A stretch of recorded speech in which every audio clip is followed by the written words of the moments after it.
Want to capture more leads and boost conversions on your Shopify store? In this video, I'm going to show you how to use Shopify's free Forms app to create powerful, customizable forms that actually drive results. Let's get into it. I'm going to be showing you how to build this discount pop-up, as well as this contact form to show you some of the other features of the app. Hey, I'm Blake from Futuremerce, where we help Shopify brands with all their design and development needs. If you run your own store, hit that subscribe button as we drop videos all week about everything Shopify. Firstly, let's talk about what Shopify Forms is and whether or not you should use it.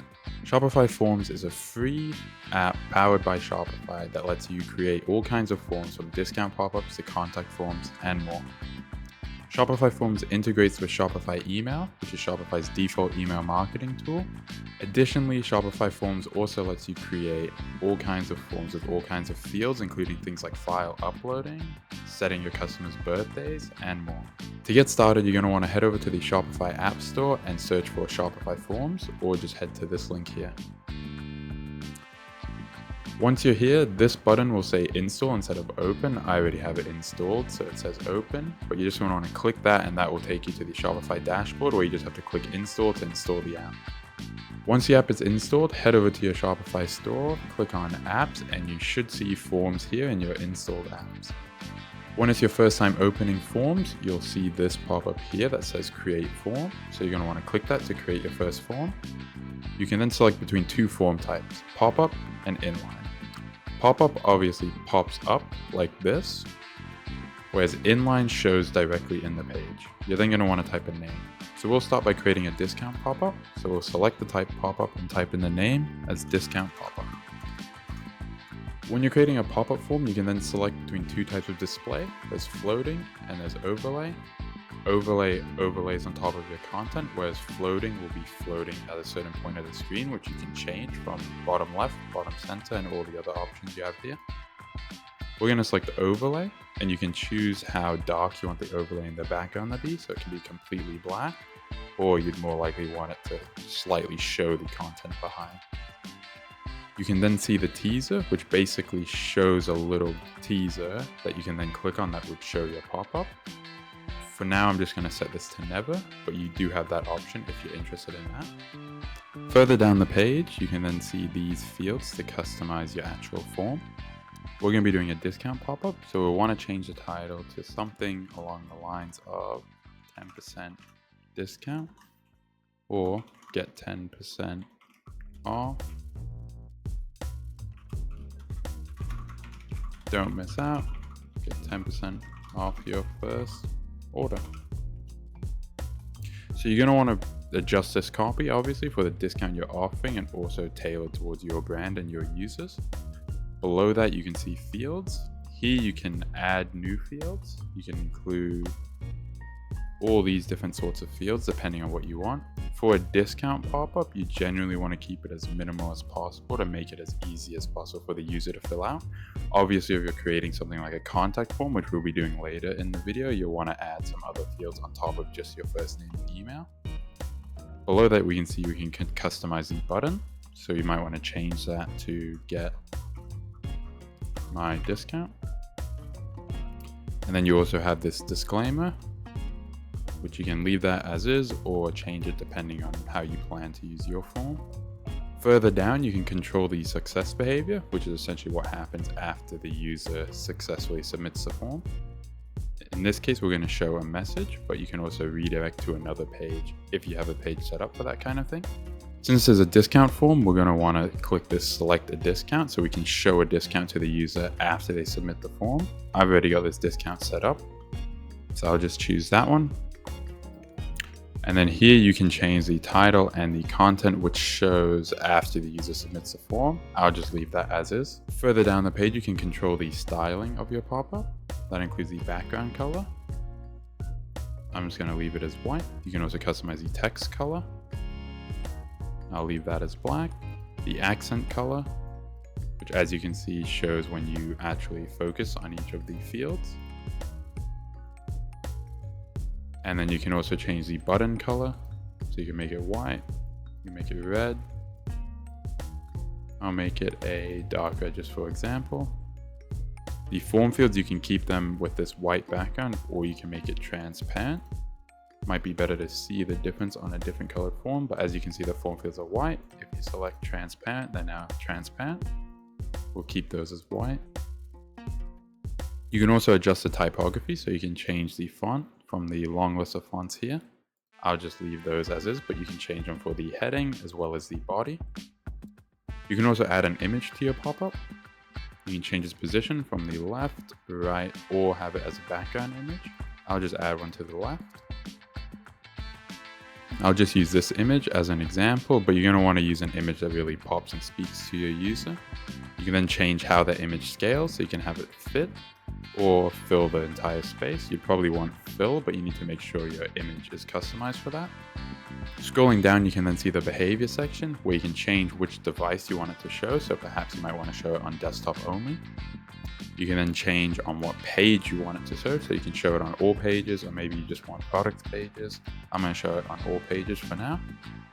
You can then change the trigger, so you can have it display after your user views 3 pages, or you can have it show right away on their first page. You can then show how it shows, whether it's after waiting a certain amount of time, or on desktop you can have it show when the user attempts to leave the page, which this will basically trigger when the user's mouse cursor moves out of the browser window, meaning they're probably going to leave the page. Moving down, you then have tags, so you can actually tag customers when they submit this form. This can be useful down the lines if you have automation set up or specific workflows set up for this specific form. You then also have email notifications, so you can basically get an email every time someone submits this form. That goes to the store email, which in this case is just this because it's on my partner account. You then have automations and workflows. I'm going to be doing a video later on a bunch of different automations you can have set up, not just for forms, but across Shopify and across your store as a whole. So make sure you stay tuned for that. Once you're done customizing your form, you're going to want to click Save. After saving your form, you'll see it's marked as active, and you can also track certain statistics like how many times it's been viewed, how many times it's submitted, and also its conversion rate. Now, if you head over to your theme editor, so you can go to Online Store, then once that loads, click on Customize, and then you click on App Embeds. You're going to want to make sure you have the app embed for forms ticked. I've already installed forms previously, so I already have this ticked, but you might not. So you're just going to want to change that from that to that, and then make sure you save. And here you can see our pop-up right here. We had it set before to show after 0 seconds, so that's why it popped up immediately. But as we showed before, you can obviously customize that.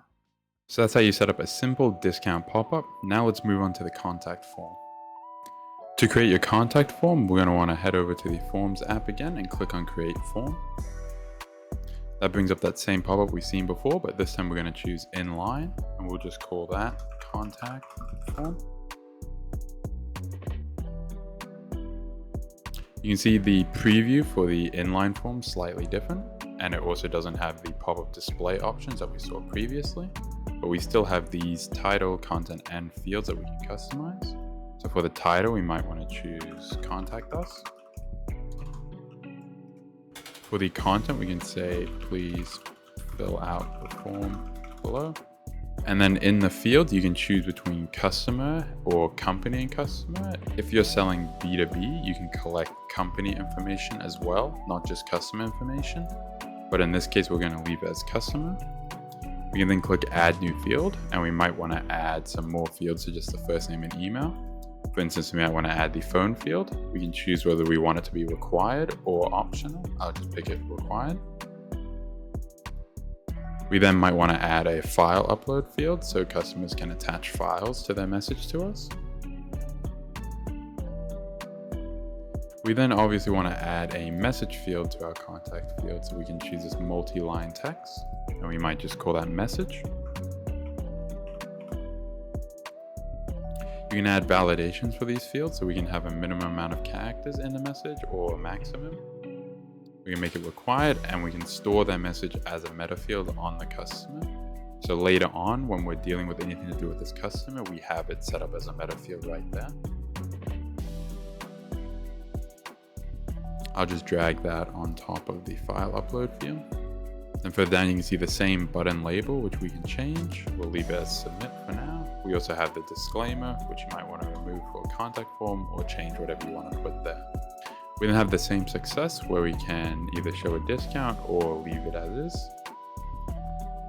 For contact form after submitting, we might want to change the content. So it says, "Thank you, we'll get back to you as soon as possible." A nice simple message like that.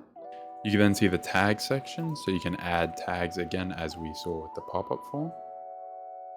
You then see this placement where we can basically control where we want the form to show in our Shopify store. Below that, you then see the same email notifications and automation sections that we've seen previously. But now we'll just save the form as is. After saving the form, you'll see we have this form ID. We'll need this to actually add our form onto a page, so we'll copy that.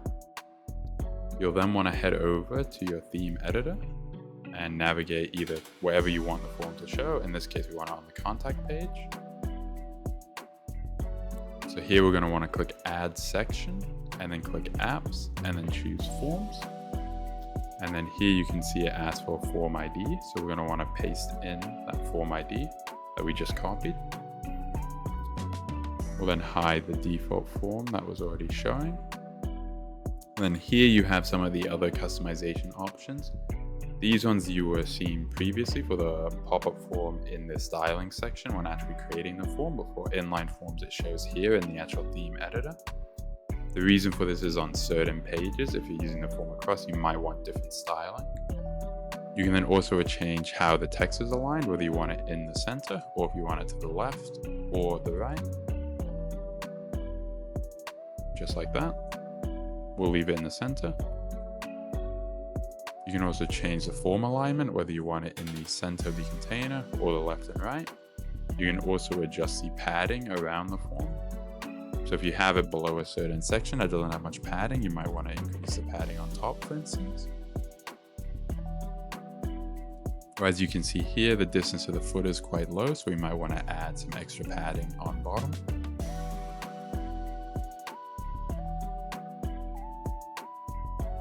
Once you're done that, you're going to want to hit save. And then if we actually click to view our store and we head to the contact page, we can then see our form added on the page, just like that. And that's how easy it is to create forms with the free Shopify Forms app. If you're having any technical issues with your store and you're looking for help from an expert Shopify developer with years of experience, please use the link in the description to book a free discovery call with Futuremerce. Thank you guys for watching. I'll catch you next time.